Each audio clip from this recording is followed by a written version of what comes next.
ciel et terre. Le Saint-Esprit est là. Prophétise maintenant. Le Saint-Esprit Prophétise maintenant. est là. Au nom de Jésus. Le Au nom de Jésus. est là. Au nom de Jésus. Le Saint-Esprit Au est là. nom de Jésus. Alléluia. Alléluia. Alléluia. Alléluia. Et là, les maladies sont fuies, les aveugles voient, les paralytiques sautent de joie, les stériles entendent, les sourds entendent, par sa puissance, par sa puissance. Oh, les maladies s'enfuient, les aveugles voient, les paralytiques sautent de joie, les stériles entendent, les sourds entendent, par sa puissance, par sa puissance. Oh, les maladies s'enfuient, les aveugles voient, les paralytiques sautent de joie, les stériles entendent, les sourds entendent, par sa puissance, par sa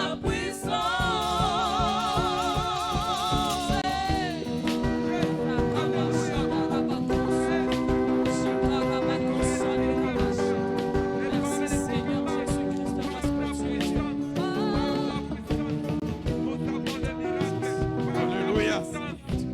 Alléluia. Reçois maintenant ta vie. Reçois ta délivrance. Reçois-les dans le nom de Jésus. Reçois-les à cause de l'œuvre de la croix. Reçois maintenant la délivrance. Reçois une nouvelle saison. Reçois maintenant la lumière. Reçois le changement. Que ton identité puisse changer à cause de ce Dieu que nous sommes venus élever. Enseigné à cause de son alliance. Oui, le Dieu qui se souvient de son alliance. Il s'est souvenu encore ce soir. Pour toi, pour moi, reçois-les au nom de Jésus. Reçois-les au nom de Jésus. Comme Élie a déclaré qu'on témoigne que tu es Dieu. Nous le déclarons aussi en ce lieu. Seigneur, à ce soir, qu'on témoigne que tu es Dieu en ce lieu. Oui, il y a un Dieu vivant. Il y a un Dieu puissant. Il y a un Dieu merveilleux.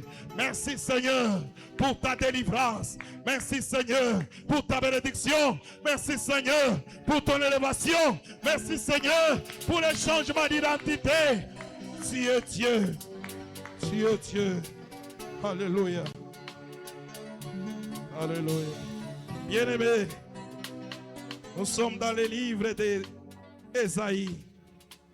La parole de Dieu nous dit, il s'est élevé devant lui comme une faible plante, comme un rejeton qui sort d'une terre desséchée. Il n'avait ni beauté, ni éclat pour attirer nos regards, et son aspect n'avait rien pour nous plaire. Méprisé et abandonné des hommes, homme de douleur, habitué à la souffrance, semblable à celui dont on détourne le visage. Nous l'avons dédaigné, nous n'avons fait de lui aucun cas. Cependant, ce sont nos souffrances qu'il a portées, c'est de nos douleurs qui s'est chargé. Et nous l'avons considéré comme puni, frappé de Dieu et humilié. Mais il est blessé pour nos péchés, brisé pour nos iniquités. Le châtiment qui nous donne la paix est tombé sur lui. Et c'est par ce maîtrise que nous sommes guéris. J'aimerais que dans ces instants, que quelqu'un prenne l'attitude d'adorateur. Un adorateur. Il a fait de nous un royaume de sacrificateurs. Oh bien-aimé, napenda kwa hii wakati bakumagoti bashuke, bakushimama yulu bashimame. Que tu sois malade, que tu ne sois pas malade. C'est le temps où nous voulons laisser le trône à Dieu lui-même, où où tu peux te plonger maintenant dans l'adoration. Oh bien-aimé, le temps est venu d'adorer le Seigneur. Est-ce que tu peux commencer à l'adorer? Tu peux commencer à l'adorer. Adore le Seigneur. Adore le roi des rois. Le maître des temps et des circonstances. C'est lui qui a tout accompli. C'est lui qui nous a délivrés. C'est lui qui a brisé les chaînes. C'est lui qui a brisé la condamnation. C'est lui qui nous a justifiés. C'est lui qui nous a délivrés. Il est Dieu en ce lieu. Que tu es. Ramène-moi aux choses simples qui me montrent ta grandeur. Les cieux, la terre suffisent pour décrire toute ta splendeur. Ouvre mes yeux que je voie autant d'armées qui m'entourent et que je cesse de croire à la taille des illusions que j'affronte la nuit, le jour. Tu es plus grand que tout ce qu'on dit de toi, tellement grand que tout ce que l'on dit ici-bas. Tu es plus grand que les mots du dictionnaire, tellement grand que tout ce que tu fais dans ta taille, mon aîné. Oh, Yosa, mon aîné, mon aîné. Yosa, mon aîné, oh, Yosa, mon aîné, mon aîné. Yosa, ramène-moi aux choses simples qui me montrent ta grandeur. Les cieux, la terre suffisent pour décrire toute ta splendeur. Ouvre mes yeux que je voie ton armée qui m'entoure et que je cesse de croire à la taille des illusions que j'affronte la nuit, le jour. Car tu es plus grand que tout ce qu'on dit de toi, que tout ce qu'on dit de toi, tellement grand que tout ce qu'on dit ici-bas, tu es plus grand que les mots du dictionnaire, que les mots du dictionnaire, tellement grand que tout ce que tu fais dans ta taille, mon aîné. Oh, Yosa, mon aîné, mon aîné. Yosa.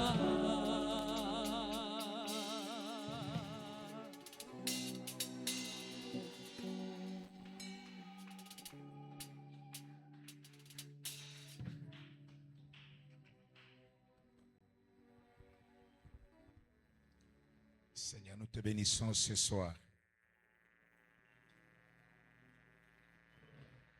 Seigneur, nous te rendons de multiples actions de grâce ce soir. Seigneur, nous te louons. Seigneur, alors que ce soir nous sommes en train de nous approcher à ton trône de grâce et de miséricorde, nous nous ouvrons à ta parole, viens nous enseigner et viens nous parler. Oh Dieu, merci. Merci pour ton amour et merci pour ta fidélité. Au nom de Jésus. Au nom de Jésus. Saint-Esprit, viens nous enseigner, viens nous instruire, faire comprendre l'essence de ces grands événements. Au nom de Jésus-Christ, nous disons Amen.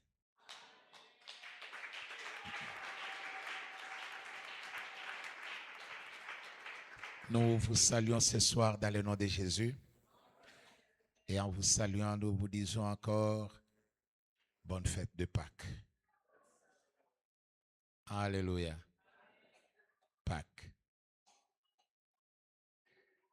Pâques. Nous voulons rendre grâce à notre Dieu et je réitère ma reconnaissance à l'égard du révérend Faustin. Merci beaucoup, papa. Merci pour cette faveur que je trouve auprès de vous de me ramener encore ici au mois d'avril, en ces débuts du mois d'avril. Je pense aujourd'hui c'est le 3 avril. Nous avons été avec vous au début de l'année et voilà qu'au mois d'avril, je suis encore là et nous laissons tout entre les mains du Seigneur. L'année ne fait qu'avancer.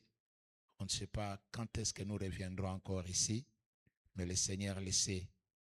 Raison pour laquelle, cette fois-ci, je vais laisser un couloir dans mon calendrier pour que je ne fasse pas ça. Que si je dois venir 3 jours, je viens 3 jours. Si je dois venir 4 jours, je viens 4 jours. C'est chez nous ici. Ici, c'est à la maison. Alléluia. Ici, nous devons disposer de notre temps parce que c'est chez nous. Mais cette semaine de Pâques, le calendrier était tellement perturbé que vous courez à gauche, à droite et tout. Vous savez où vous allez annihiler, où vous allez prendre. Mais dans cette journée d'aujourd'hui, je pense que le révérend avait déjà commencé. Nous allons continuer dans le même élan. Nous sommes en train de parler sur Jésus-Christ, notre Pâques. Alléluia. Jésus-Christ, notre Pâques. Et il doit réellement être notre Pâques. Si lui n'est pas notre Pâques, alors il n'y a rien de bon à attendre encore sur cette terre des hommes. Il est notre Pâques et nous voulons lire certaines écritures. On ne va pas revenir sur la Pâques parce qu'on avait déjà introduit ici.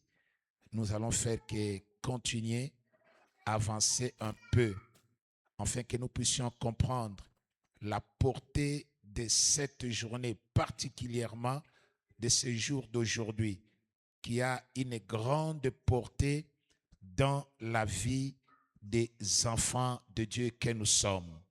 Vous voyez, ça tombe à pic, ça tombe vendredi aussi, alors que à l'instant où nous parlons, si on était dans l'Ancien Testament, c'est un grand jour. Et même dans le Nouveau Testament aussi, ça a toujours été de même.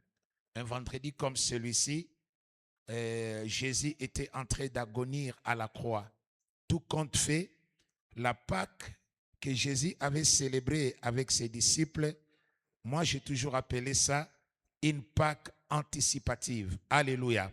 Il n'a pas célébré ça le même jour avec les autres. Non, il n'a pas célébré le même jour avec les autres. La Pâque de Jésus était une Pâque anticipative. C'est-à-dire, lui, il a célébré sa Pâque dans la chambre haute.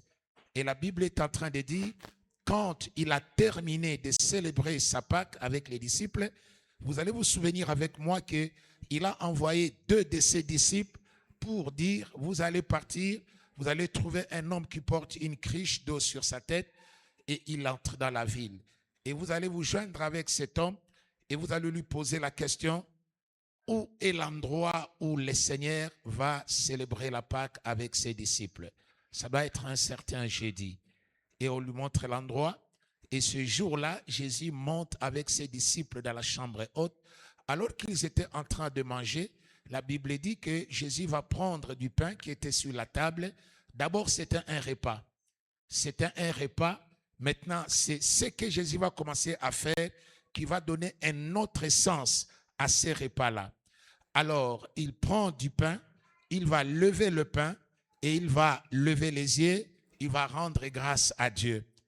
Il rend grâce à Dieu et il rend le pain, il en donne à ses disciples en leur disant, prenez ce pain et mangez-en tous, car ce pain est mon corps qui va être brisé pour le péché de plusieurs. Est-ce qu'on peut dire amen?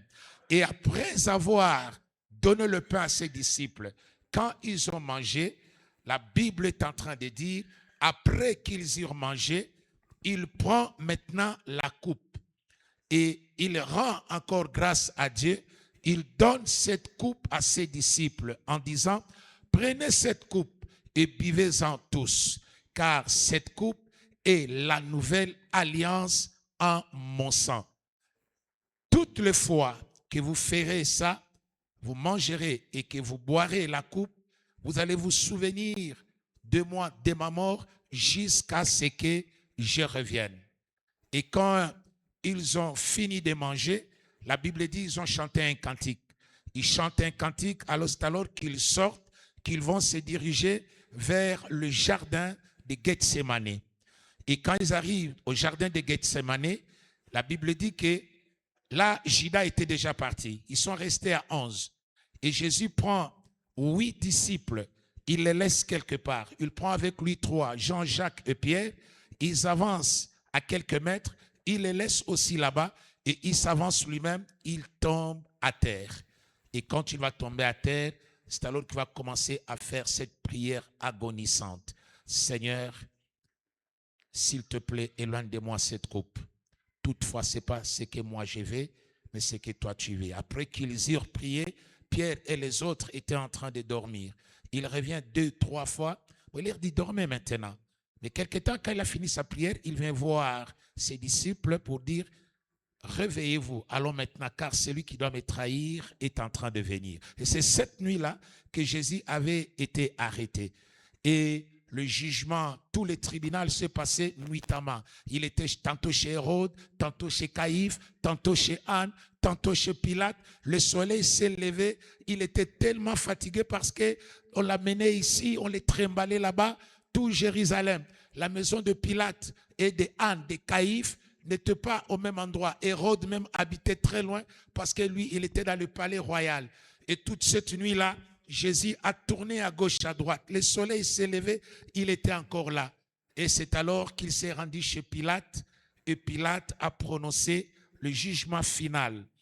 Il a dit, moi je ne trouve pas la raison pour laquelle vous allez tuer cet homme. Mais comme il s'agit de votre coutume, vous-même prenez et faites cela. Il dit, non, il mérite la mort. Crucifiez-les, crucifiez-les. On sort Barabbas.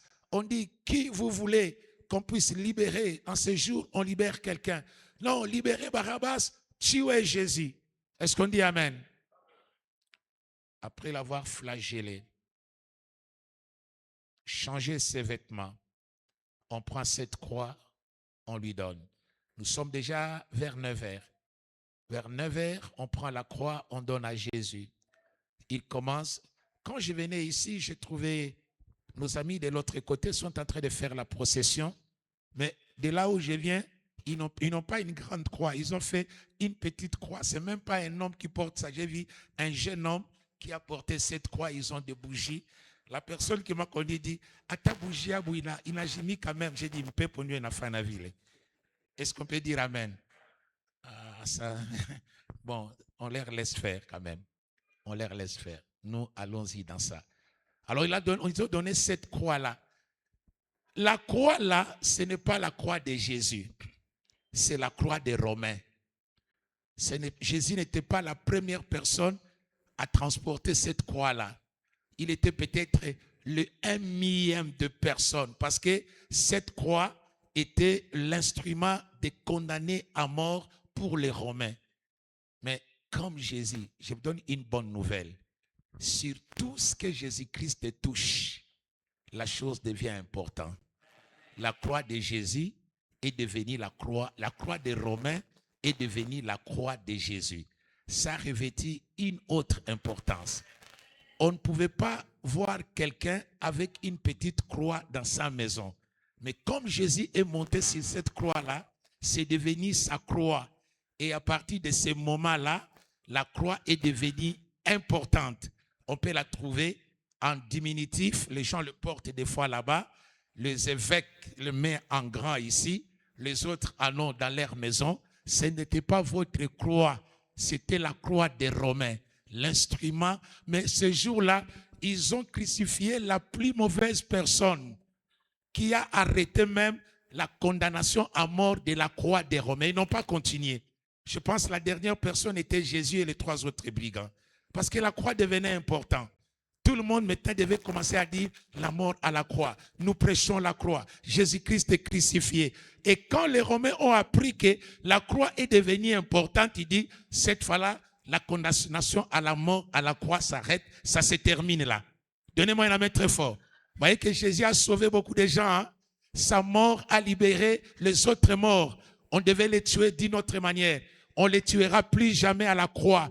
Et sa mort était ta mort. Et la croix devenait importante. Alléluia. Non, pas seulement la croix, mais la mort de Jésus. La Pâque, c'est quoi? La Pâque, c'est la mort de Jésus. D'abord, c'est la mort de Jésus.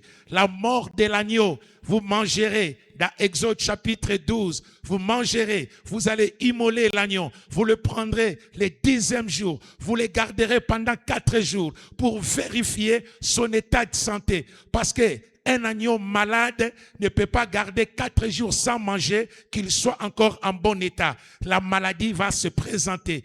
Mais les agneaux, on les arrêtait le 10e jour. On les gardait pendant 4 jours. Est-ce qu'on peut dire amen? Allez-y, comptez depuis la dernière fois où Jésus est rentré à Jérusalem et il est arrêté jeudi la nuit. Quelqu'un dit amen. Il est l'agneau. La dernière fois qu'il entre à Jérusalem, il entre sur un anneau qu'il a dit, détachez-les, amenez-les-moi. Il monte là-bas. Il rentre à Jérusalem. Il n'est plus ressorti. Il est sorti seulement pour aller faire dormir à Béthanie. Et puis il rentre encore à Jérusalem. Il fait 4 jours. Le jeudi, la nuit, on l'arrête. Vendredi, comme aujourd'hui. À cette heure où nous parlons, nous sommes 17 heures. Quelqu'un dit amen.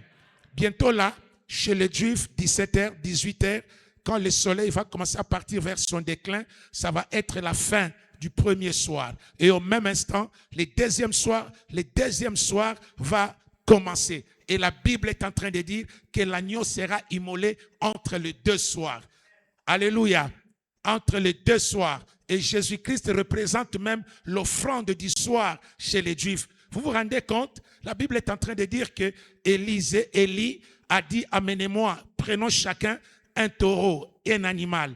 Nous allons immoler et nous ne mettrons pas du feu. Et il a dit à eux, commencez-vous la prière. Vous allez commencer la prière jusqu'à une heure donnée. Ils ont prié toute la journée. Ils se sont fait des incisions. Ils ont imploré Baal. Ils ont imploré toutes les divinités qu'ils connaissaient. Le feu ne descendait pas. Mais la Bible dit, à l'heure de la prière du soir. À l'heure de la prière du soir, Élie dit maintenant, arrêtez, apportez maintenant mon animal. Il dresse l'autel, il découpe l'animal. À l'heure de la prière de quoi? Du soir. Il dresse l'autel. Quelqu'un dit amen. Il dresse l'autel, il découpe l'animal, il met sur l'autel, verser de l'eau, on verse de l'eau. Toutes ces cérémonies sont en train de l'approcher réellement à l'heure exacte de la prière, à l'heure où la prière devait être faite exactement.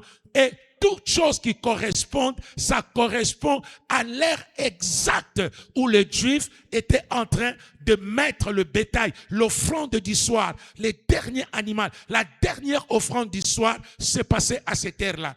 Qui croit avec moi que Jésus-Christ est l'offrande du soir? Donne-moi un amen très fort. Alléluia. La Bible dit que l'élévation de mes mains soit comme un parfum de bonne odeur. Et que ma prière soit comme l'offrande du soir. Que Dieu nous bénisse abondamment. Mais nous allons tout tourner tout autour de l'importance de la mort de Jésus. Si lui est notre Pâque, c'est-à-dire sa mort doit nous intéresser. Jésus n'est pas venu pour faire de miracles. Jésus est venu pour mourir. La mission principale de Jésus, c'était mourir. Et même lui-même là, quand il marchait, quand il faisait tous ces miracles-là, il sait que chaque pas qu'il faisait, chaque jour, l'amenait à sa mort. Il savait qu'il devait mourir. Et lui-même a dit, personne ne peut m'enlever ma vie. Ma vie, il n'y a personne qui la prend.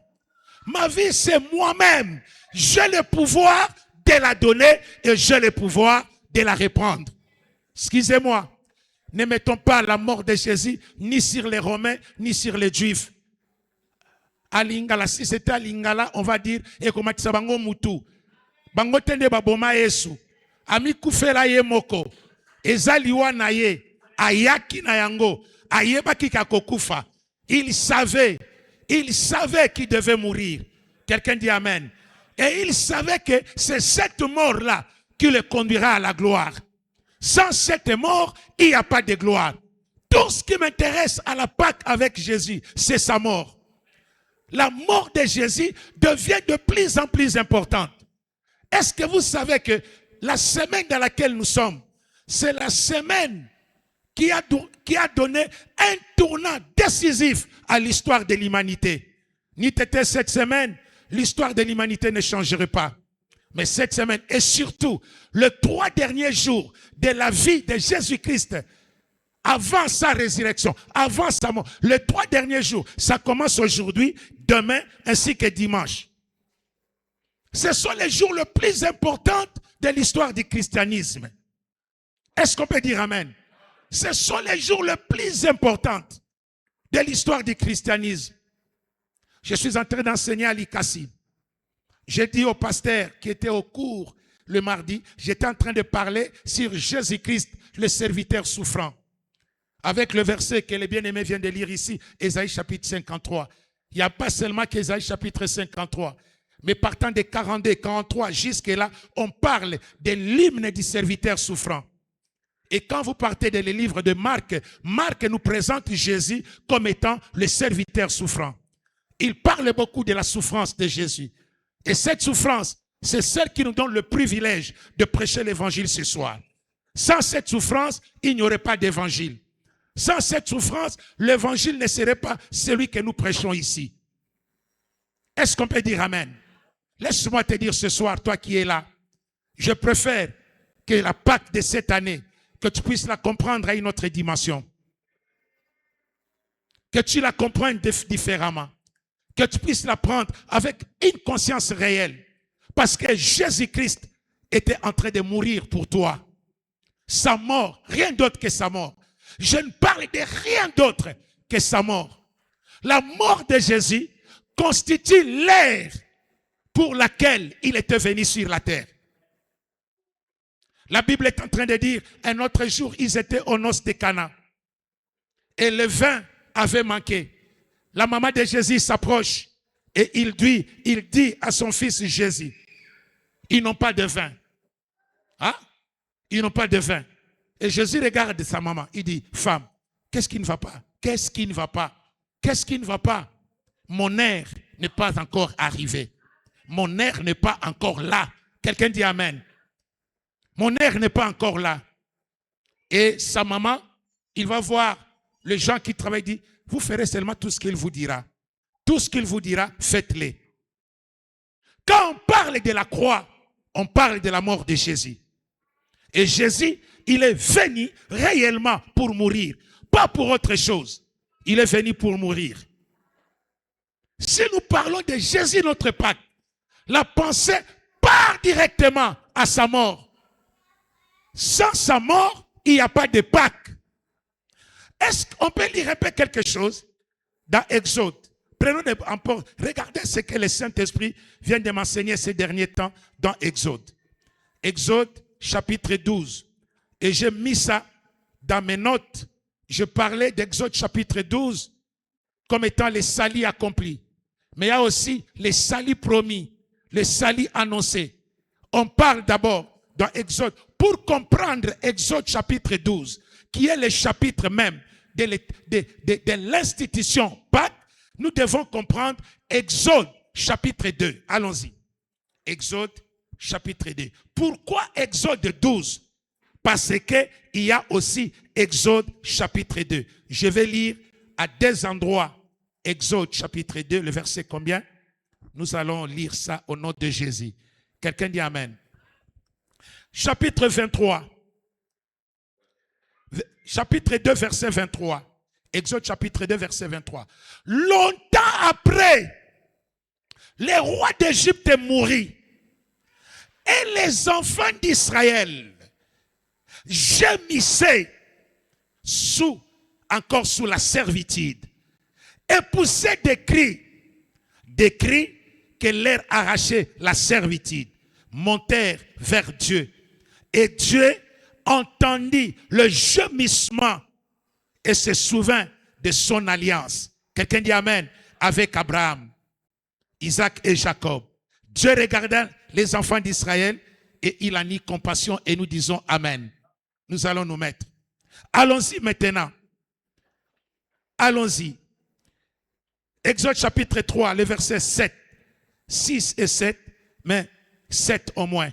L'Éternel dit, j'ai vu la souffrance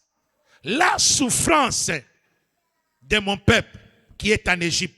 J'ai entendu leurs cris, les cris qui lui font pousser ses oppresseurs, car je connais ses douleurs. Est-ce que vous comprenez ce mot ici? Dans chapitre 2, il dit, ils étaient sous la servitude. Sous la servitude. La servitude. Longtemps après la mort de Pharaon. Israël gémissait sous la servitude. Le mot qui m'intéresse, c'est servitude. Quelqu'un dit Amen. La servitude. Et il commence à pousser des cris vers Dieu. Et Dieu entend les cris. Et Dieu se souvient de son alliance. Et Dieu a compassion du peuple à cause de ses cris. Et la Bible dit, dans Exode chapitre 3, le verset 6, l'Éternel dit, j'ai vu la souffrance de mon peuple qui est en Égypte. Et j'ai entendu les cris que lui font pousser ses oppresseurs. Car je connais ses douleurs. Et je suis descendu pour les délivrer de la main des Égyptiens. Et pour les faire monter de ce pays dans un bon et vaste pays. Dans le pays où coule le lait et le miel. Dans le pays qu'habitent les Cananéens. Je m'arrête là. Dans le pays où coule le lait et le miel. Je reprends la lecture. Je vis la souffrance de mon peuple. J'ai entendu les cris. Je connais ses douleurs. Je suis descendu pour les délivrer. Nous sommes dans Exode 3. Et maintenant, regardez Exode 12. Exode 12 est venu, pas pour les Égyptiens d'abord. Exode 12 est établi en réponse de Exode 3, 7. C'est là où Dieu maintenant va travailler. Il dit, je suis descendu. Je vis la souffrance. J'entends les cris. Je vois la douleur. Je vois la servitude. 3 mots. Souffrance, douleur, servitude. C'est toute notre condition avant que nous puissions accepter Jésus. La Bible dit, nous étions errants comme des brebis. Chacun suivait sa propre voie. Mais l'Éternel a fait retomber sur lui l'iniquité de nous tous. Ni t'était ça. À chaque instant quand on parle de la Pâque d'Exode, nous devons toujours lire le chapitre 12, mais en nous référant du chapitre 3. Pourquoi le chapitre 12? Et Dieu commence. Ce mois ici sera pour vous le premier des mois de l'année. Ça sera pour vous le premier des mois de l'année. Oubliez les anciens calendriers. Oubliez ce qui est derrière vous. Oubliez tout ce qui vient de se passer. Je vais faire des choses en sorte que personne ne désirera encore repenser à son passé. Malheureusement, même nous qui sommes sauvés aujourd'hui, quand tout ne marche pas, nous faisons 5 ans en arrière.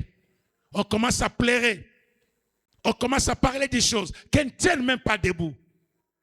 Ou soit vous êtes sauvés, ou soit vous ne l'êtes pas. On n'est pas mis sauvé. On est totalement sauvé. Il n'abolit pas une partie de notre passé. Et il nous laisse une autre partie, en fait, que nous commençons à nous en souvenir. Il abolit tout notre passé.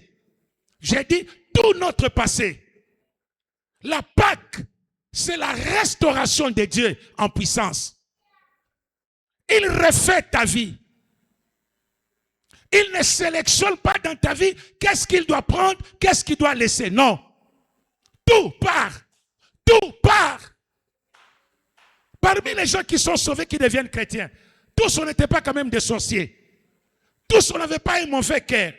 Il y a des gens bons. Il y a des gens bien. Mais qui ne sont pas chrétiens.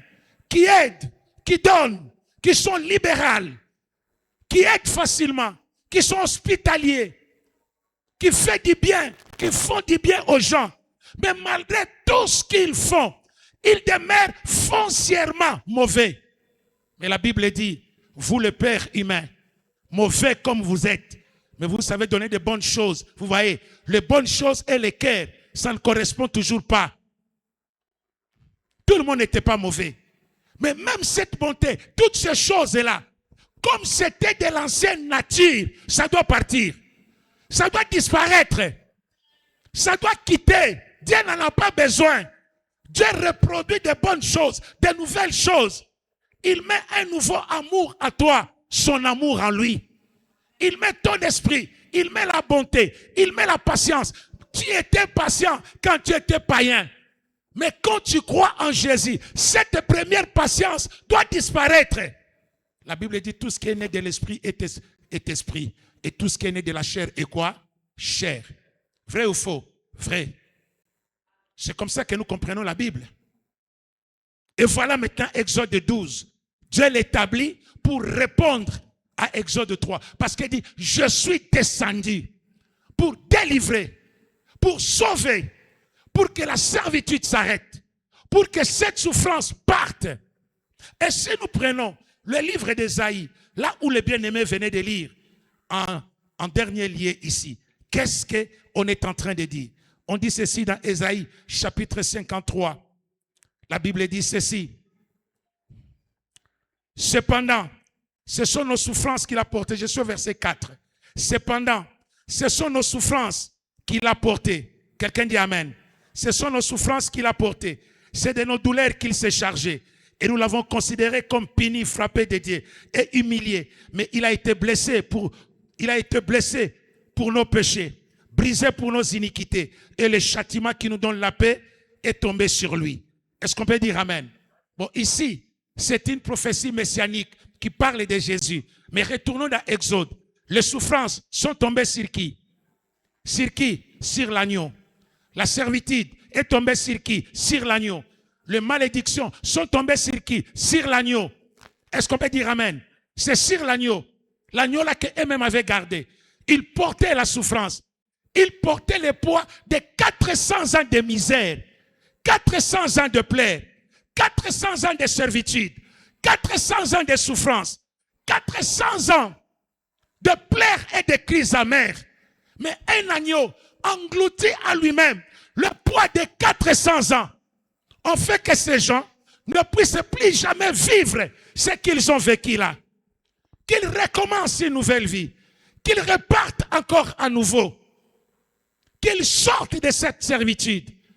Mais le même agneau, ici dans Ésaïe chapitre 53, devient un homme. Un homme qui portera la servitude.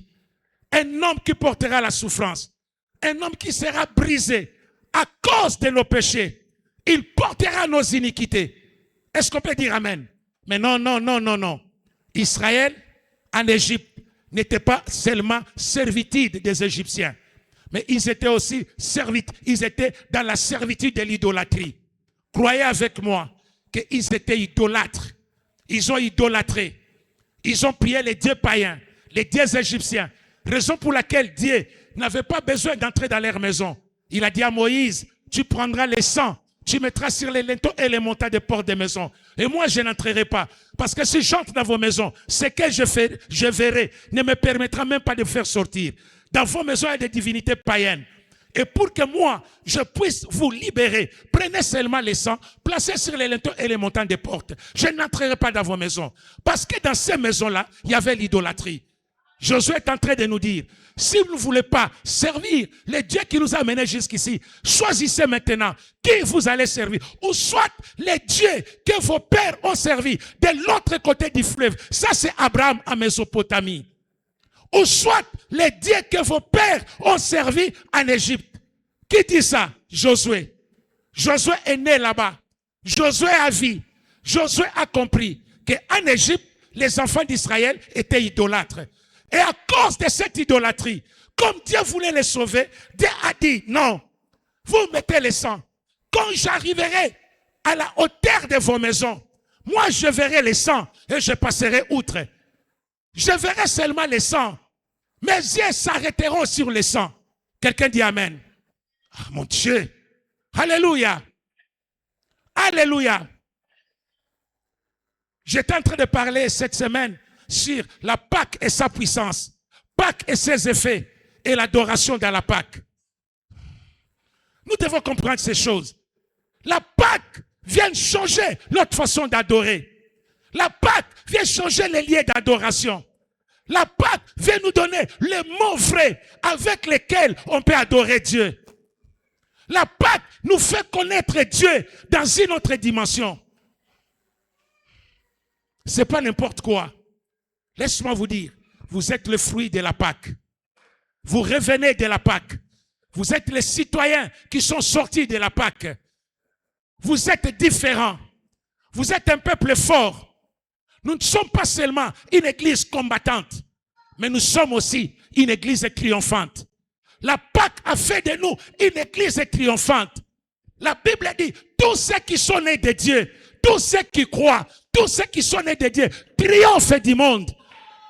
Et la victoire qui triomphe du monde, c'est notre foi. Je crois en quoi? Je crois en Jésus comme ma Pâque. Je crois seulement en Jésus comme étant ma Pâque. Ça suffit. Quand je commence à croire en lui, je triomphe du monde. Je voudrais que tu triomphes aussi. La victoire qui triomphe, c'est ta foi. Je peux enseigner comme je veux. Je peux mélanger les grecs et l'hébreu pour vous dire Pâques en hébreu, Pâques en grec. C'est pas ça qui sauve.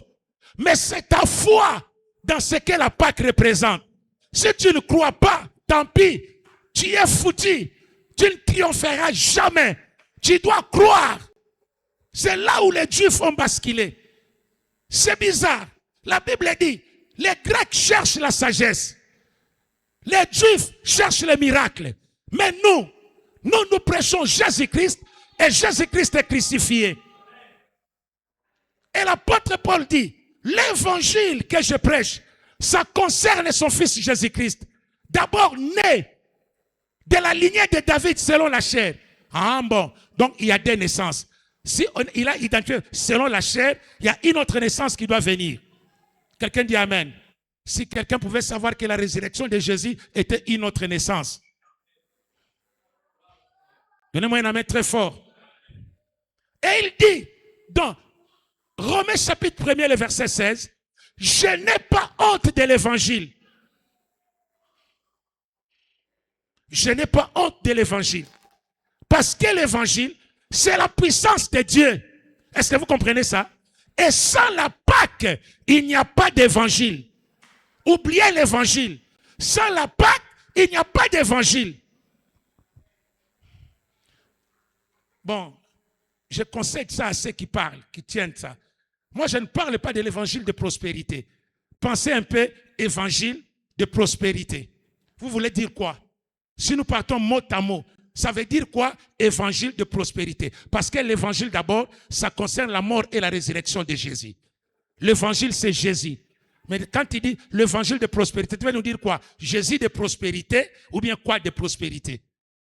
Mettez quelque chose d'autre. Mettez même les prédications de prospérité. Ça tiendra. Même là aussi, j'aurai des doutes. Appelez ça autre chose. Ne mettez pas évangile et évangile de prospérité. Non. L'évangile reste Jésus. L'évangile, c'est Jésus. J'ai dit l'évangile, c'est Jésus. L'évangile, c'est Jésus. l'évangile de prospérité, je mets une croix. La Bible ne dit pas que l'évangile de prospérité est une puissance. Non, l'évangile, c'est la puissance de Dieu pour le salut, pour la délivrance, pour la guérison, pour la réussite, pour le succès, pour le pardon, pour le rachat, pour la rémission des péchés de quiconque croit. Du juif premièrement et du grec après. N'ajoutez pas un autre mot aux côtés de l'évangile. Vous allez falsifier les choses. L'évangile reste Jésus-Christ et Jésus-Christ crucifié. Quelqu'un me donne un amen très bien. Paul, serviteur de Jésus-Christ, appelé à être apôtre pour annoncer, oh mon Dieu, comment est-ce que les gens doivent aller très loin comme ça? L'évangile de prospérité. Il y en a où? Lisez-moi 4 versets de l'évangile de prospérité. 4 versets seulement. Lisez. Lisez 4. Là, on a écrit mot à mot évangile de prospérité. Laissez-moi, c'est, on les appelle comment? Les gens qui aiment beaucoup d'argent, on les appelle comment? Les cupides, hein? Laissez-moi ces cupides-là, avec ce qu'ils font. Mais n'ajoutez pas ces mots-là. Ne désacralisez pas, c'est pourquoi Jésus est mort. Il est mort pour nous donner cet évangile que nous prêchons aujourd'hui. Sans sa mort, l'évangile ne serait pas là. Sans sa mort, je ne me tiendrai pas aujourd'hui ici. Le fait peut-être que je fasse des appels de fonds ne peut pas convertir ce que je prêche en évangile de prospérité. L'évangile, c'est autre chose. L'argent, c'est autre chose. L'évangile sauve. L'évangile délivre. L'évangile guérit. L'évangile change de vie. Et l'évangile, c'est Jésus-Christ et notre Pâque. Rien d'autre. C'est Jésus-Christ et notre Pâque. Quelqu'un me dit un amen très fort. Non. Non. Je ne comprends pas. Ça a commencé avec qui? L'auteur de ça, c'est qui? Lui, il prêchait, il demandait l'argent. Et les gens ont parlé, ont donné ça, l'évangile de prospérité. Paul, serviteur de Jésus-Christ, appelé à être apôtre, mis à part pour annoncer l'évangile de Dieu. Dis avec moi, l'évangile de Dieu. Dis encore, l'évangile de Dieu. C'est l'évangile de prospérité. L'argent a l'évangile. L'argent est mort à la croix. L'argent a envoyé l'agneau. L'argent a fait quoi? Écoutez, la Bible dit, Dieu était en Christ, réconciliant le monde avec lui-même. Et l'apôtre Jean-Baptiste dit ceci, quand il voit Jésus passer, il dit, voici l'agneau de Dieu qui ôte le péché du monde. Quelqu'un dit amen. L'agneau était qui? Dieu, Jésus, n'est-ce pas? Et Dieu était dans qui? Bon, dans la mort d'Exode, dans l'agneau d'Exode chapitre 12, qui était là-dedans? Je pose la question. Dieu était en Christ, réconcilier le monde avec lui-même. Vrai ou faux? On vient de lire avec vous dans Exode chapitre 3, Dieu dit ceci, je suis descendu pour les délivrer, pour les sauver, pour les faire partir et leur donner un bon pays. C'est Dieu qui a dit, hein, je suis descendu. Qui l'avait vu? Personne. Il était dans quoi? Il était dans le même agneau qu'ils immolaient. Parce que Dieu était descendu pour les délivrer. Mais pour qu'ils soient délivrés, il fallait immoler l'agneau. Sans l'immolation d'agneau, tout ce que Exode 3 dit ne pouvait pas s'accomplir. Vrai ou faux? Maintenant, Dieu était où? Mais Dieu était dans l'agneau. Dieu était tout droit dans l'agneau. Et cet agneau-là, dans le Nouveau Testament, il s'incarne à une personne. On l'appelle Jésus. Et Jean dans l'Apocalypse le voit. Un agneau immolé dès avant la fondation du monde. Pourquoi il devait être immolé là-bas? Avant la fondation du monde, qui avait existé? C'était le papa de qui? C'était la maman de qui? C'était l'église de qui avait existé avant la fondation du monde? Qui était là? Mais l'agneau immolé était déjà là. Avant que tu ne naisses. Lui, l'agneau immolé était déjà là. Maintenant, avant la fondation du monde, il devait être immolé pour qui? Bon, ça je laisse comme un TP. Vous resterez résoudre ça vous-même. Donnez-moi un amen très fort. Alléluia. Parce que Dieu était en Christ. Réconcilier le monde avec lui-même. Vrai ou faux? Dieu était en Christ. Réconcilier le monde avec lui-même. Dieu était en Christ. Ne refusez pas ça. Et ce Christ-là, c'est Jésus. Et quand Jean le voit, il dit, voici l'agneau de Dieu qui ôte le péché du monde. Il est là, l'agneau de Dieu, qui ôte le péché du monde. Qu'est-ce que vous croyez? Et cet évangile ici, je ne peux pas le compromettre. Non, l'évangile de Dieu, qui avait été promis auparavant de la part de Dieu, par ses prophètes dans les Saintes Écritures, et particulièrement le prophète Ésaïe, qui parle mot à mot de Jésus-Christ, qui doit mourir, et que sa mort doit libérer les gens, doit délivrer les gens. Il doit se charger de ses péchés. Il doit les remplacer. Il doit prendre leur place pour qu'il devienne cet évangile. Et l'apôtre Paul dit, en continuant, je n'ai pas honte de l'évangile. Qu'est-ce qu'il voulait dire? Mais l'apôtre Paul n'est pas n'importe quel messie. Il vient de la grande école. Regardez comment il parle de lui-même dans Philippiens chapitre 3. Moi, Paul, hébreu né d'hébreu, de la tribu de Benjamin, de père et de mère, hein? De la tribu de Benjamin. Quant à la loi, pharisien. Quant aux zèles, persécuteurs de l'Église. Quant à la justice qui s'obtient de la loi, Paul doit être quelqu'un. Il dit, quant à la justice qui s'obtient par la loi, irréprochable. Tiens, or la Bible dit, personne ne sera justifié par l'observance de la loi. Mais Paul dit ceci, même si tout le monde ne peut pas être justifié par l'observation de la loi, moi je le serai. Voilà était l'homme. Voilà les niveaux qu'il avait atteints. Voilà la manière dont Paul gardait la loi de Dieu. Il croyait même qu'il peut être justifié par l'observation de la loi, alors que personne ne peut le faire. Mais quand il rencontre Jésus, ça change. Quelqu'un dit Amen. Il dit ceci, je n'ai pas honte de l'évangile. Ce mot-là est très fort. Je n'ai pas honte de l'évangile. Il ne dit pas que dans l'évangile, il y a la puissance. Mais il dit ceci, l'évangile lui-même, c'est la puissance de Dieu. C'est la puissance de Dieu, l'évangile. Il n'y a pas la puissance à l'intérieur. L'évangile, de l'extérieur et de l'intérieur, c'est la puissance de Dieu. Pour le salut de quiconque croit. Amen. Donc, dis avec moi, Jésus est ma Pâque. Je dis encore, Jésus-Christ est ma Pâque. Écoutez, la Pâque du Nouveau Testament, la Pâque chrétienne n'est pas comme une Pâque juive. La Pâque juive est devenue une histoire. Mais la Pâque chrétienne est une vie. Nous ne racontons pas l'histoire. Ici, je ne raconte pas l'histoire de la Pâque. Jamais. Je ne peux pas raconter. Il n'y a pas une histoire à raconter là-bas. Mais il y a une vie à vivre. Notre Pâque, c'est une vie.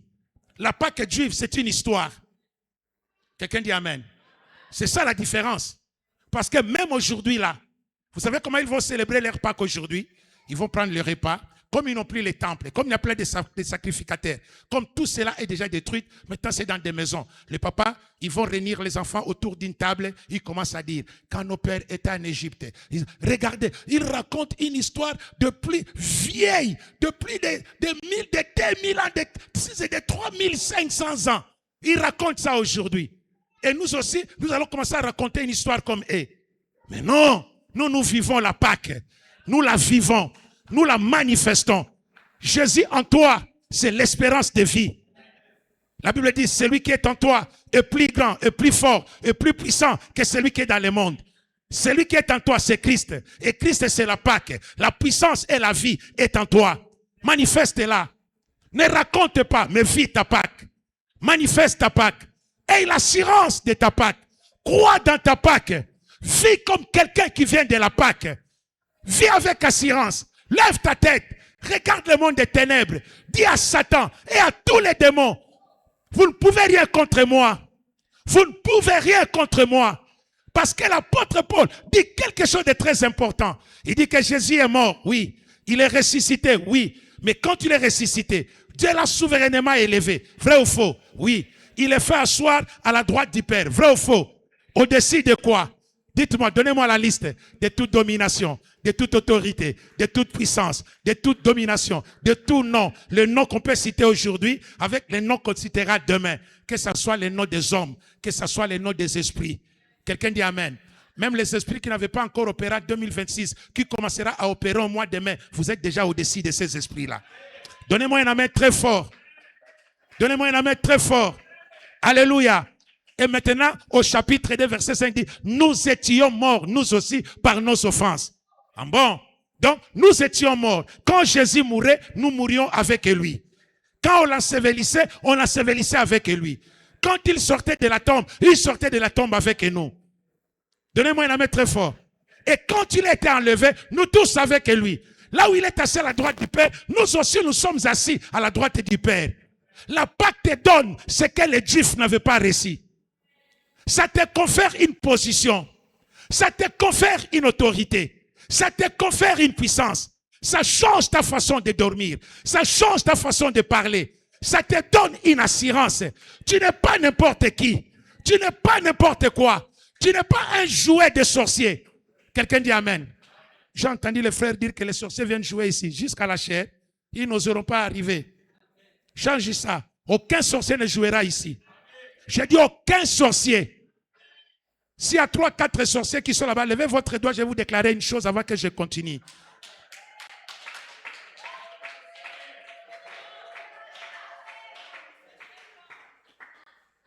Manifestez-vous les sorciers.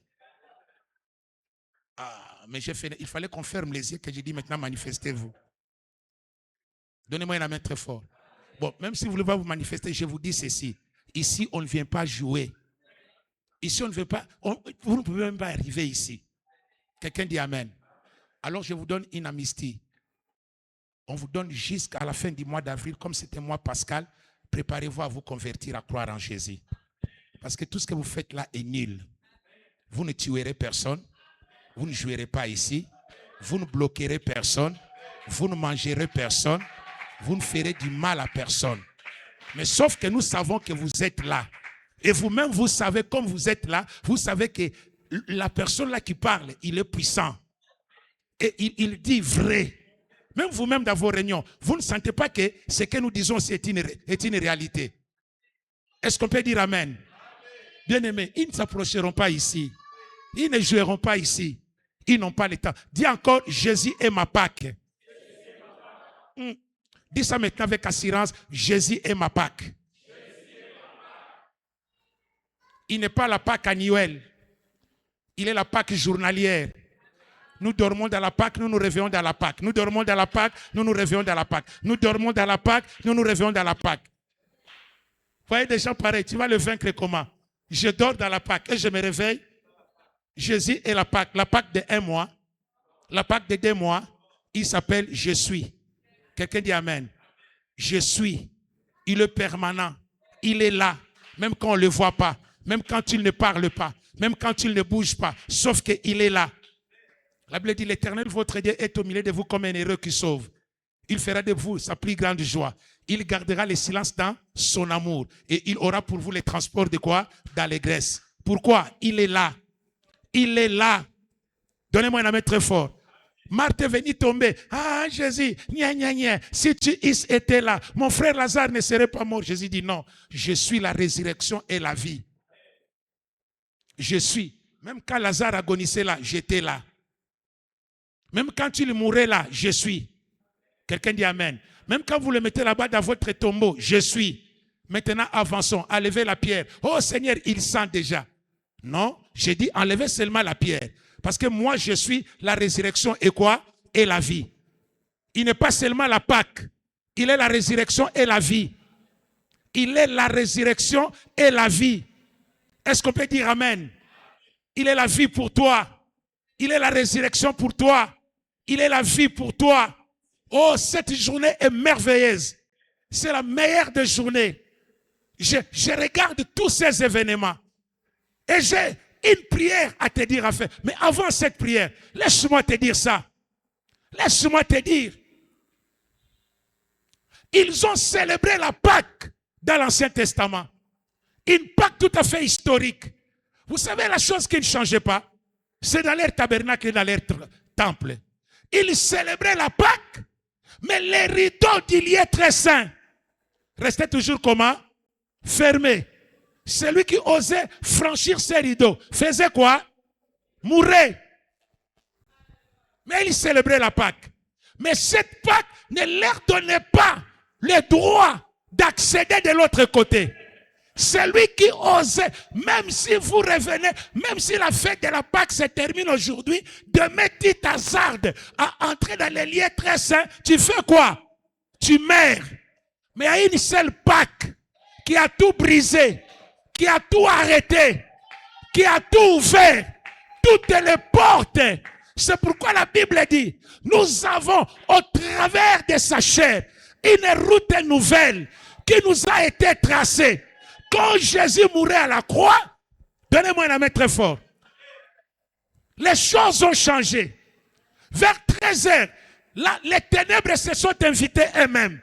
Le noir est entré. La terre a tremblé. Et dans les temples, je vais vous dire une chose qui s'était passée.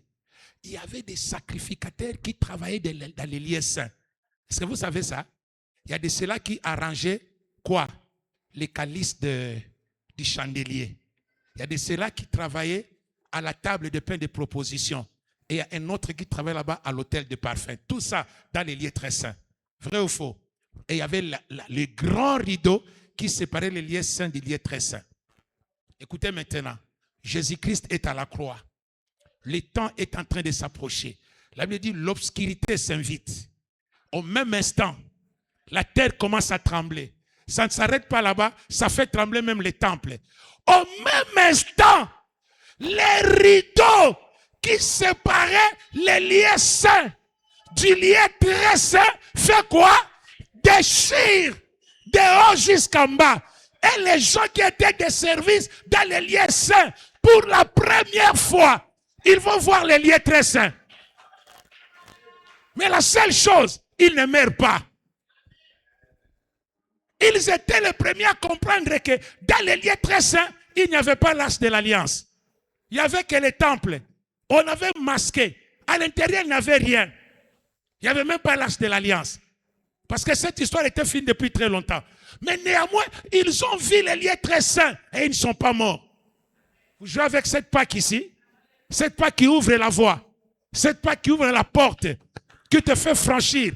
Là même Moïse n'entrait pas. Même Moïse n'entrait pas. C'est lui qui avait construit l'arche, les tabernacles. Mais il s'est arrêté là. C'est Aaron seul qui entrait. Et quiconque entrait mourait. Mais la mort de Jésus a franchi une autre route. A ouvert une autre route. A ouvert une autre voie. Ça te donne accès là où les hommes ne peuvent pas accéder. Ça te donne accès là où le monde ne t'introduira pas. Ça te donne accès là où l'argent ne t'introduira pas. Ça te donne accès là où tes connaissances et tes relations ne t'introduiront pas. La mort de Jésus te donne l'accès là où il était impossible à un homme de franchir. Dis encore moi, Jésus notre Pâque. Les lieux très saints, c'était le trône de Dieu. Et qui entrait là-bas? Personne. Personne n'y entrait. Personne ne s'avançait. Mais toi et moi aujourd'hui, nous avons la permission. Approchez-vous avec assurance au trône de la grâce. Le trône qui était le trône du jugement est devenu le trône de quoi? De la grâce. Le trône qui tuait les gens, aujourd'hui ça donne la vie. Quiconque y entre, il obtient miséricorde. Quiconque y entre, il trouve grâce et il est secouru dans tous ses besoins. Dis encore avec moi, Jésus est ma Pâque. Alors change ta façon de le voir. Change ta façon de marcher avec lui. Change ta façon. Ne marchant de rien. Garde-toi en Jésus. Marche avec lui. Alléluia. Donne-moi un amen. Alléluia. C'est très bien ça. Jésus. Sa mort était très importante. Sa mort, c'est ce que nous commémorons. C'est ce que nous célébrons. C'est ce qu'on va célébrer le dimanche. Il y aura Sainte Seine, papa. Voilà. Il y aura encore Sainte Seine. Cette année, tu vas t'approcher dimanche à la table du Seigneur. Avec quelle pensée? Avec quel esprit? Qu'est-ce qui t'amènera ici? Écoutez, Ne prends pas cette Sainte Seine comme tu as pris les autres. Pense un peu que celle-ci soit différente.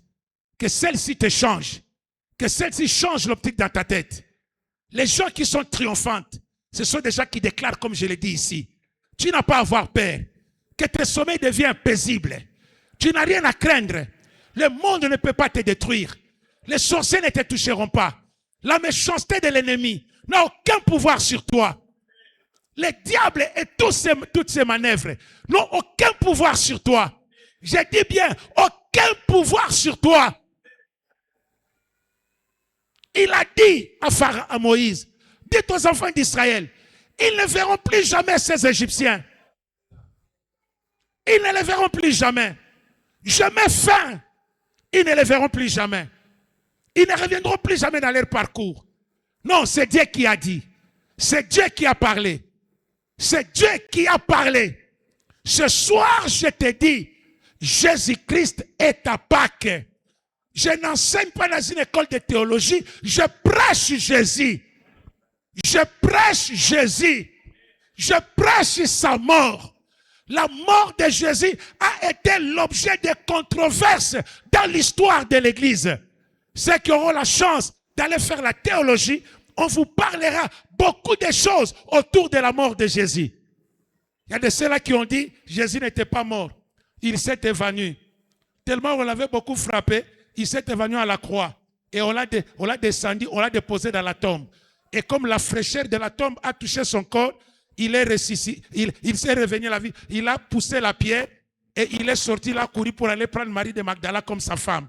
Voilà les ignorants. Ils spéculent tout autour de la mort de Jésus. Quelqu'un dit Amen.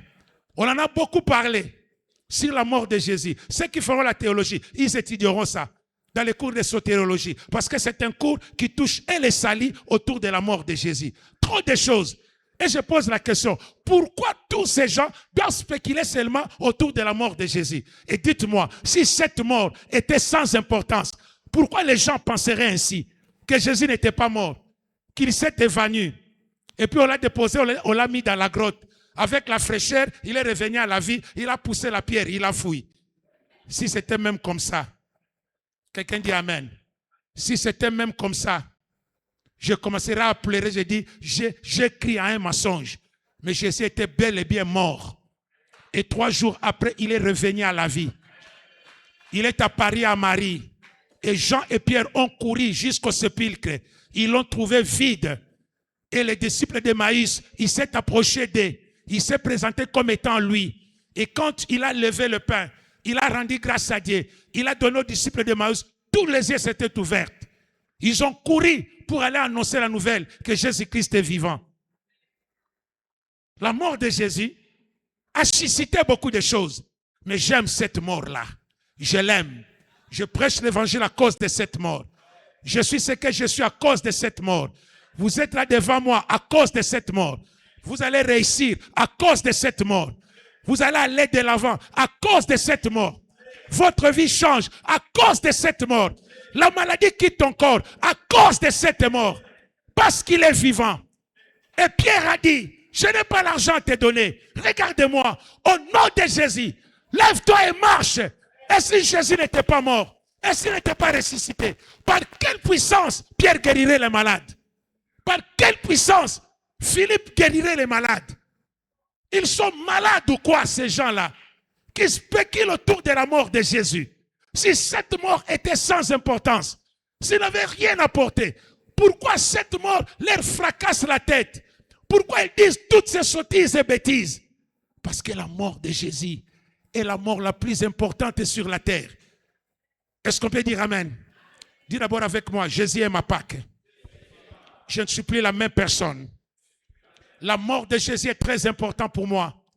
La mort de Jésus me donne la vie. La mort de Jésus change mon identité. La mort de Jésus change ma personne. La mort de Jésus change mon langage. La mort de Jésus change ma façon de vivre. La mort de Jésus vient la vie pour moi. Oui, c'est sa mort, mais pour toi c'est la vie. C'est sa mort, mais pour toi c'est la vie. C'est la vie que tu as. C'est la vie que tu mènes. C'est la vie de vie. C'est la vie que personne ne peut détruire. C'est la vie que personne ne peut soustraire. La vie qui est en toi, personne n'a le pouvoir de la reprendre. La vie qui est en toi, il a dit à Josué, tant que tu vivras, nul ne tiendra devant toi. C'était de quelle vie? La vie de l'esprit, la vie de Dieu, la vie qui vient après la mort. La véritable vie, c'est celle qu'il nous a donnée. Et tant que tu auras cette vie en toi, personne ne tiendra devant toi. Est-ce qu'on peut dire amen? Est-ce qu'on peut dire amen? Voilà comment ça s'ouvre. Voilà comment ça vient. Voilà comment ça s'annonce. Voilà comment nous le vivons. Je dis merci à l'apôtre Paul qui nous a fait comprendre tout ce que je vous dis ici. Paul a compris cela. Il est devenu quelqu'un d'autre. Ce soir, c'est toi. Ce soir, c'est toi. Dans quelques minutes, nous voulons prier. Conformément au message de la Pâque. Je ne sais pas où est-ce que tu es. Je ne sais même pas qu'est-ce qui te dérange. Je ne sais pas qu'est-ce qui te dérange. Qu'est-ce que les gens ont dit de toi? Qu'est-ce que les gens ont parlé? Tu es en train de passer par quoi? Tu passes par quoi? Qu'est-ce qui revient en boucle chaque année? Ça revient en boucle. Toi-même, tu sais déjà, quand tu vas arriver tel mois, oh, kama moi jinaanza, mina sheka kasa baridi, ndio inaanza paka vile. Est-ce que je peux faire une déclaration prophétique?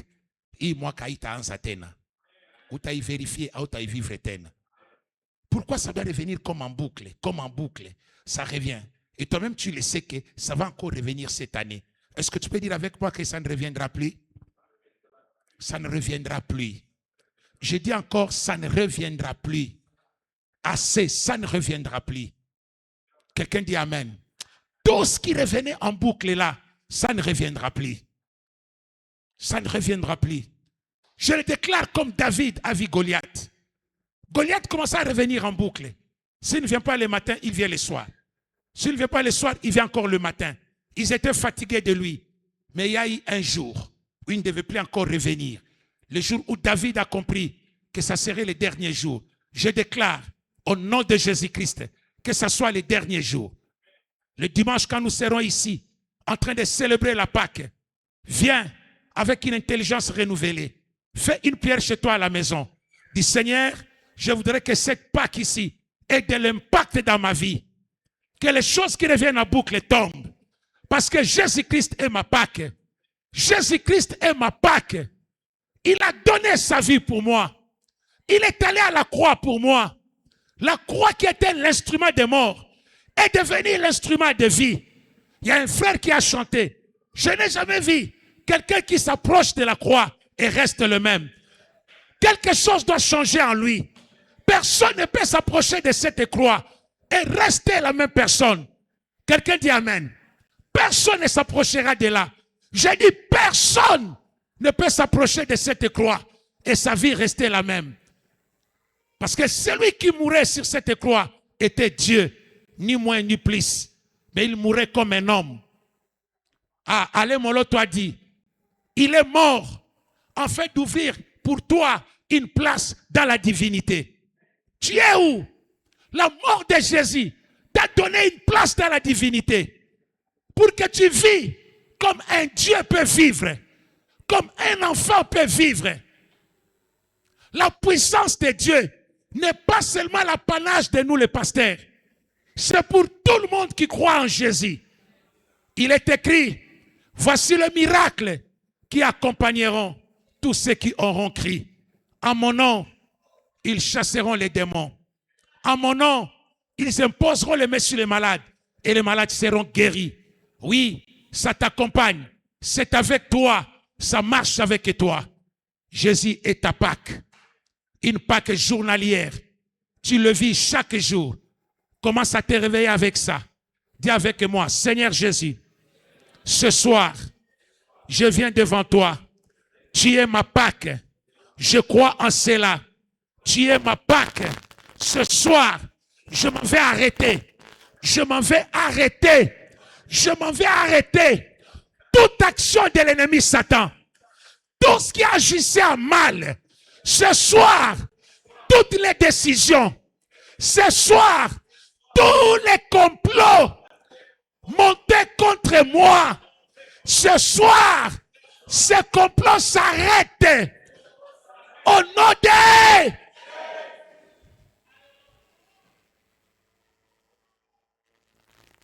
La Bible dit que toutes les langues qui s'élèveront en justice contre toi, tu la condamneras.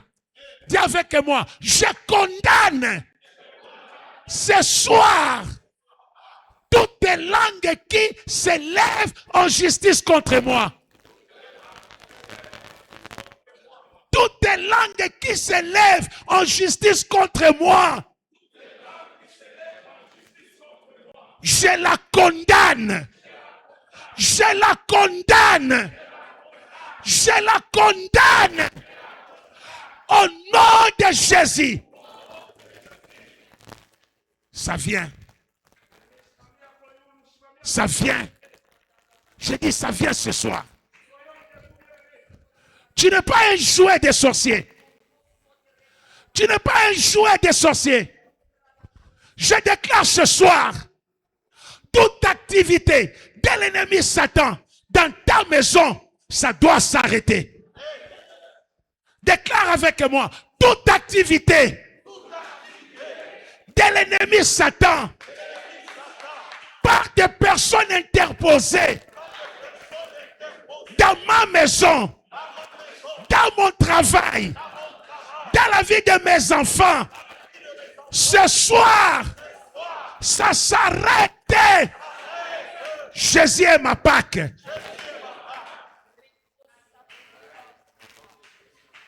Ça doit s'arrêter. Je dis ça doit s'arrêter. Ça doit s'arrêter. Toutes les machinations du diable, même dans ton travail, je ne sais pas, je sais que tes chefs ne sont pas dans le même monde avec toi. Quand je priais pour ce travail, le Seigneur m'a dit, vous allez détruire l'esprit de la méchanceté. La méchanceté. Le méchant. Qu'est-ce que la Bible dit? Le méchant ne subsisteront pas dans l'assemblée des justes. Ici, la méchanceté n'a pas de place.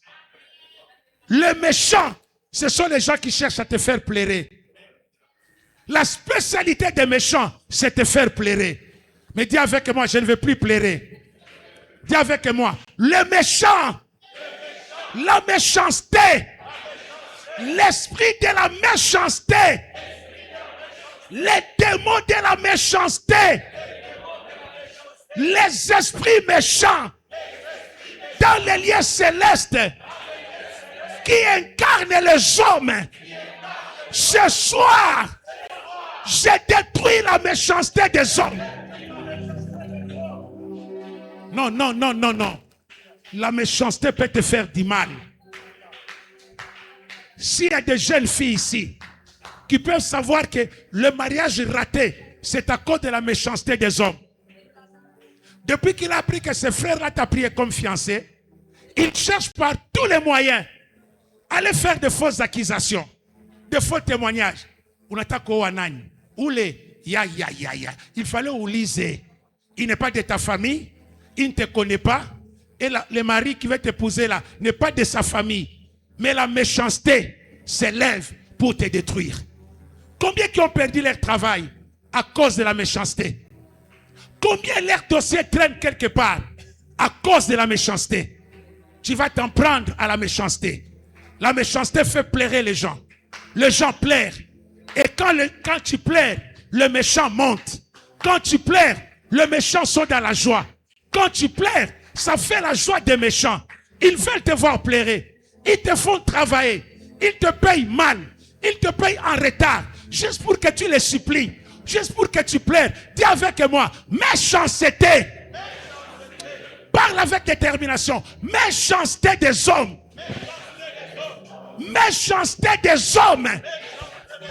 Ce soir, dans ma vie, Votre rôle termine là. Votre rôle termine. Vos actions s'arrêtent. Vos actions s'arrêtent. Le rôle que tu as joué dans ma vie, Le rôle que tu as joué dans ma vie, ça s'arrête là. ça s'arrête là. Ça s'arrête là. Ça s'arrête là. Jésus est ma Pâque. Jésus est ma Pâque. Il vit à moi. Il vit à moi. Je mange son corps Je marche son corps et je bois son sang. et je bois son sang. Je le prends comme nourriture. Et je le prends comme nourriture. Au nom de Jésus, Au nom de Jésus, l'esprit de la méchanceté, l'esprit de la méchanceté, esprit de la méchanceté, esprit de la méchanceté, ce soir, ce soir, libère ma vie. libère ma vie. Quitte mon chemin. Quitte mon chemin. Va-t'en loin de moi. Va-t'en loin de moi.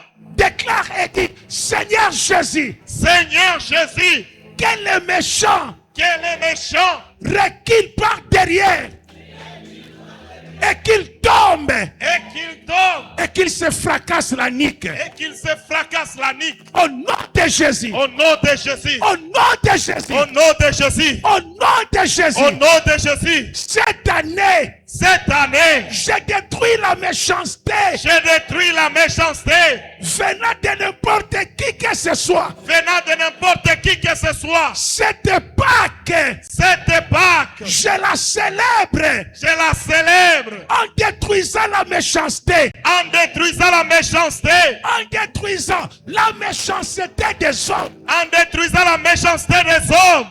Les hommes sont méchants. Alléluia. Les hommes sont méchants. Alléluia. Les hommes sont méchants. Alléluia.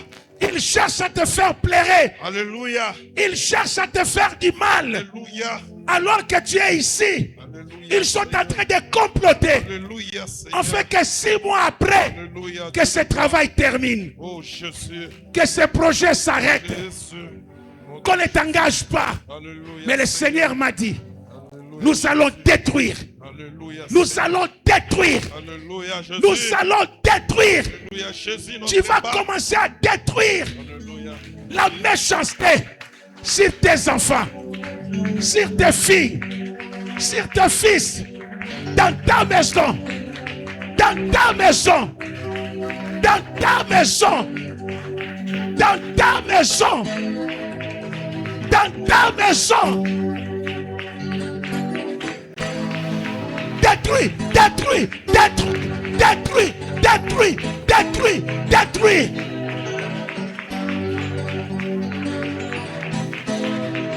Je parle et que tu pries. Je dis, priez, priez, priez. Au nom de Jésus.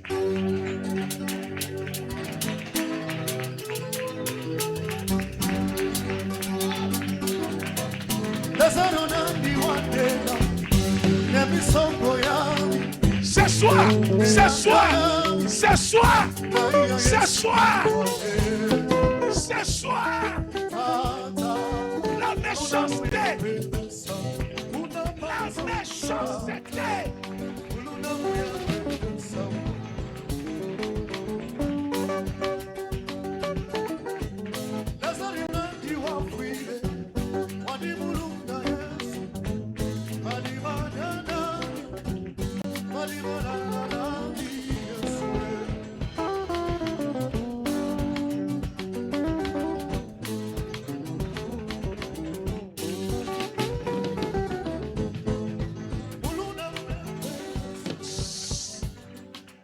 Écoutez-moi bien ce soir. La Bible dit ceci, que nous n'avons pas à lutter contre la chair et le sang, mais contre les dominations, contre les autorités, contre les puissances, mais encore contre les esprits méchants dans le lieu céleste. J'oublie d'abord les dominations. Moi, j'ai un problème avec les esprits méchants et surtout la méchanceté des hommes. Il y a des gens qui souffrent ici à cause de la méchanceté des hommes. Ni t'étais la méchanceté des hommes, tu ne serais pas là où tu es. Tu étais en train de gagner un marché, mais la méchanceté des hommes ont fait que ce marché t'a raté. Donne-moi la main très fort. Tu étais prêt à prendre ce poste-là, Tu vois, tu as beaucoup travaillé dans cette entreprise. Il était temps que tu sois récompensé, que tu montes. Mais quelqu'un a parlé mal. Il a fait un mauvais témoignage. Il a dit que tu n'étais pas l'homme du coin. On a confondu ton travail avec ta tribu. On a confondu ton travail avec ta langue maternelle. Mais non, j'aimerais te dire, la méchanceté doit rester ici. La méchanceté doit tomber. S'il y a quelque chose qui fait pleurer tout le monde aujourd'hui, c'est la méchanceté des hommes. Vous ne pouvez pas comprendre jusqu'à quel niveau la méchanceté détruit. Quelqu'un dit Amen. Même cette église peut être divisée à cause de la méchanceté des hommes. Les hommes méchants ne voudraient pas voir cette église aller de l'avant. Quand on commence à élever un frère, il commence à travailler. Il commence à aller de l'avant. C'est à ce moment-là qu'un autre méchant vient.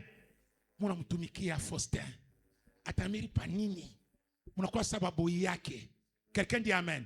Et le frère se révolte. Ça s'appelle quoi? Ça s'appelle quoi? Méchanceté. Alors, ce soir, lève-toi. Prends une position. C'est la dernière phase de la prière. Lèvons-nous là où nous sommes. Et lève ta main. Dis avec moi, Seigneur Jésus. Seigneur Jésus. La Pâque de 2026. La Pâque de 2026. Je la célèbre. Je la célèbre. Et je m'en vais détruire. Et je m'en vais détruire. La puissance de la méchanceté. La puissance de la méchanceté. Quelle que soit la provenance. Quelle que soit la provenance. Que ça vient de ma famille. Que ça vient de ma famille. Des gens de ma tribu. Des gens de ma tribu. De mon travail. De mon travail. De mon cercle rapproché. De mon cercle rapproché. Ce que je détruis. Ce que je détruis. C'est leur méchanceté. C'est leur méchanceté. Au nom de Jésus. Au nom de Jésus. Je détruis la méchanceté. Je détruis la méchanceté. Partout ça devait agir. Partout ça devait agir. Pour me faire pleurer. Pour me faire pleurer. Pour me tenir KO. Pour me tenir KO. Pour me voir souffrir. Pour me voir souffrir. Méchanceté. Sur mon chemin. Sur mon chemin. Je te chasse. Je te chasse. Les esprits méchants. Les esprits méchants. Désormais. Désormais. À partir de cette Pâque. À partir de cette Pâque. Que je ne vous rencontre plus. Que je ne vous rencontre plus. Et vous aussi ne me rencontrez plus. Et vous aussi ne me rencontrez plus. Allez loin de moi. Allez loin de moi. Loin de mes enfants. Loin de mes enfants. Loin des études de mes enfants. Loin des études de mes enfants. Ton enfant a déjà fini ses études-là. Alléluia. Il est encore là à cause des méchants. Alléluia. Les côtes là de tes enfants qu'on est en train de chipoter, ce sont les méchants. Alléluia. Ce sont les méchants. Alléluia. Si tu ne t'occupes pas d'eux, ils s'occuperont de toi. Amen. Si tu ne leur fais pas du mal, ils te feront du mal. Alléluia. La meilleure façon de le faire du mal, c'est prier maintenant. C'est prier tout de suite. Et c'est prier aujourd'hui. Jésus. Donnez-moi un amen bien. Amen. Nous allons commencer la prière. Dans le nom de Jésus. Dans le nom de Jésus. Que l'esprit de la méchanceté, que la puissance de la méchanceté tombe devant toi. Fléchisse les genoux devant toi. Tombe devant toi. Tombe devant toi. Tombe devant toi. Au nom de Jésus. Au nom de Jésus. Occupe-toi de cela. Prions. Prions. Prions. Prions. Prions. Prions.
Levons nos mains. Levons nos mains. La Bible dit, Dieu dit à Josué, je vais rouler aujourd'hui l'opprobre de l'Égypte. Célèbre la Pâque dans le plain de Jéricho, à Gilgal. Et la Bible dit, Josué célébra la Pâque avec les enfants d'Israël. Cette année-là, où ils ont célébré la Pâque, la manne avait cessé. Quoique c'était un bon repas, mais c'était un repas copié. Ils en ont mangé pendant 40 ans. La seule chose capable à arrêter ces repas copiés, c'était la Pâque. Quand ils ont célébré la Pâque, la manne s'est arrêtée. Quand ils ont célébré la Pâque, ce qui revenait en boucle s'est arrêté. Ce qui était devenu copié dans leur vie s'est arrêté. C'est devenu comme une habitude, ça s'est arrêté. 2. Après qu'ils aient célébré la Pâque, la Bible dit ceci, Jéricho était fermé et barricadé. Mais Dieu a dit à Josué, voici, je te donne Jéricho, son roi, son peuple. Je prie et je déclare, lève tes mains, que cette Pâque soit une clé que Dieu va placer sur ta main. Qu'aucune porte désormais ne te reste fermée. Même là où les gens ne passaient pas, que tu trouves une issue de sortie. Que tu y entres. Que la porte s'ouvre dans le nom de Jésus. Je déclare, en tant que serviteur de Dieu, que cette Pâque arrête tout ce qui revenait en boucle dans ta vie. Tu es fatigué d'une vie. C'est devenu monotone. Ça revient toujours. Et toi-même, tu es fatigué de ça. Mais cette Pâque va changer la donne.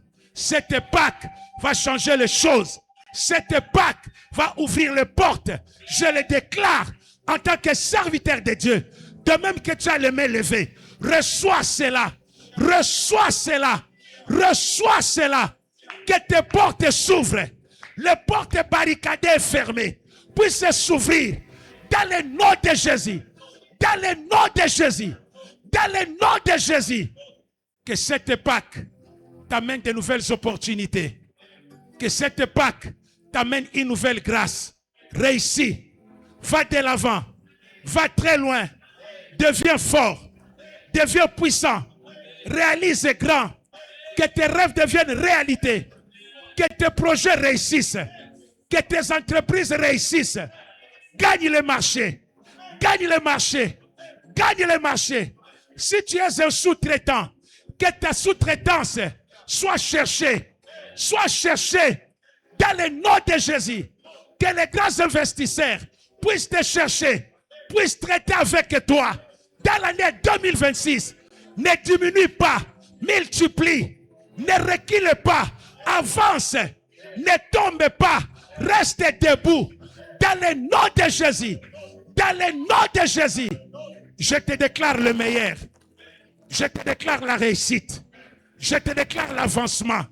Je te déclare une vie prospère. Une vie de succès. Une vie de réalisation. Une vie de sainteté. Une vie de crainte et de don. Que la sainteté de Dieu te soit communiquée. Que la sainteté de Jésus te soit communiquée. Que le péché fuit loin de toi. Que le péché fuit loin de toi. Dans le nom de Jésus. Dans le nom de Jésus. Dans le nom de Jésus. Est-ce qu'on peut dire Amen?